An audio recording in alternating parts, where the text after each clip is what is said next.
Tanggap naman tayo ng reports, pagpabor o hindi sa panukalang 200 pesos wage hike, wala raw sa mandato ng DOLE.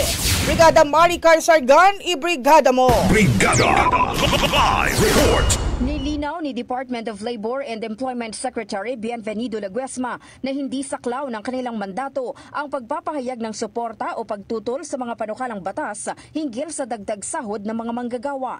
Sa Saturday News Forum, ipinaliwanag ni Laguesma na mayroong separation of powers at checks and balances sa gobyerno. Anya, nasa kamay ng lehislatura ang pag-aproba o pagtanggi sa mga panukala, habang ang DOLE bilang bahagi ng Executive Department ay may tungkuling ipatupad ang anumang batas na maipapasa anuman ang kanilang opinyon o reserbasyon. Kasama rin sa mandato ng DOLE ang pagbibigay ng technical inputs kaugnay ng panukalang dagdag sahod. Ang prosesong ito ay pinangungunahan ng economic team na binubuo ng NEDA, DTI, DBM, DOF at ng kanilang ahensya. Nakapaloob dito ang pagsusuri sa epekto ng aumento sa sahod sa mga employer, manggagawa at sa ekonomiya ng bansa. Binigyang diin ni Laguesma na ang pagbibigay nila ng technical inputs ay hindi nangangahulugang tutol sila sa dagdag sahod, kundi bahagi lamang ng kanilang tungkuling magbigay ng datos at pagsusuri para sa mas maayos na pagpapasya ng mga mambabatas.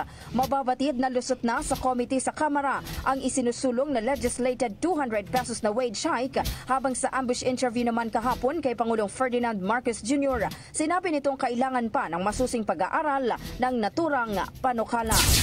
In the heart of changing lives, ito si Brigada Maricar Sargan ng 105.1 Brigada News sa Manila, The Music and News Authority. Ronda Brigada. Ang bahaging ito ay hatid sa atin ng Standout ES4 Capsule. Simulang tuparin ang pangarap ng iyong anak. And stunting now!